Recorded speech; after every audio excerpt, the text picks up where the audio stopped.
খার্গ island, ইরানের হৃৎপিণ্ড, দখল করতে চায় আমেরিকা। কেন?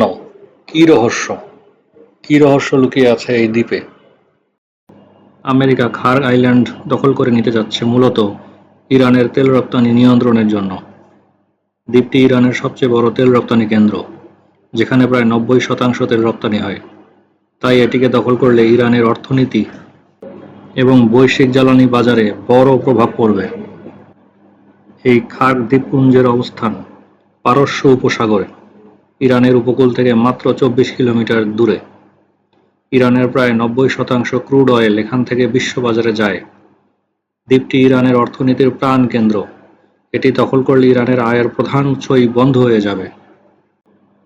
প্রেসিডেন্ট ডোনাল্ড ট্রাম্প প্রকাশ্যে বলছেন, আমার সবচেয়ে প্রিয় কাজ হলো ইরানের তেল নেওয়া। দ্বীপ দখল করলে ইরানের উপর অর্থনৈতিক চাপ বাড়বে এবং বৈশ্বিক তেলের দাম নিয়ন্ত্রণে আনার সুযোগ তৈরি হবে। দ্বীপের নিয়ন্ত্রণ প্রতিষ্ঠা মানে পারস্য উপসাগরের দীর্ঘমেয়াদে মার্কিন সামরিক উপস্থিতি। কিন্তু ইরানের অ্যাকশন কি? ইরান সতর্ক করেছে যে দ্বীপে হামলা বা দখল নিলে তারা কঠোর প্রতিশোধ নেবে। খার্গ দ্বীপে সংঘাত হলে বিশ্বব্যাপী তেলের সরবরাহ ব্যাহত হবে। এছাড়াও দ্বীপ দখল করে নিলেও হরমুজ প্রণালী পুরোপুরি নিয়ন্ত্রণে আসবে না, তাই মার্কিন লক্ষ্য পুরোপুরি পূরণ হবে না। খার্গ দ্বীপ থেকে প্রতিদিন প্রায় 1.5 থেকে 1.6 মিলিয়ন ব্যারেল তেল রপ্তানি হয়, যা ইরানের মোট রপ্তানির প্রায় 90 থেকে 96%। দ্বীপটিতে ইরানের বিপুল সামরিক উপস্থিতি রয়েছে।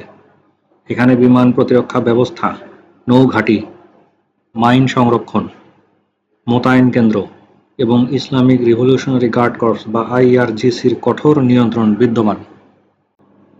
প্রায় 140 মিলিয়ন মার্কিন ডলারের দৈনিক আয় হয় এখান থেকে। ইরানের মোট ক্রুড অয়েলের 90 থেকে 96% এখান থেকেই যায়। পারস্য উপসাগরে এর অবস্থান। দ্বীপে শক্তিশালী এয়ার ডিফেন্স সিস্টেম মোতায়েন হয়েছে। এছাড়াও ইরানের নৌবাহিনীর ঘাঁটি এবং জাহাজ মোতায়েন কেন্দ্র রয়েছে। মাইন সংরক্ষণ এবং মোতায়েনের ব্যবস্থা রয়েছে। এছাড়াও যুক্তরাষ্ট্রের হামলায় দ্বীপের সামরিক অবকাঠামোতে ক্ষতি হয়েছে ঠিকই, তবে তেল রপ্তানি অব্যাহত রয়েছে। তবে চলমান যুদ্ধাবস্থা যদি দীর্ঘমেয়াদে ত্বরান্বিত হয়, তাহলে তেলের দাম বৃদ্ধি পাবে তো বটেই, সেই সাথে এই অঞ্চলের অস্থিরতা চরম আকারে বৃদ্ধি পাবে। প্রকৌশলী আহসান।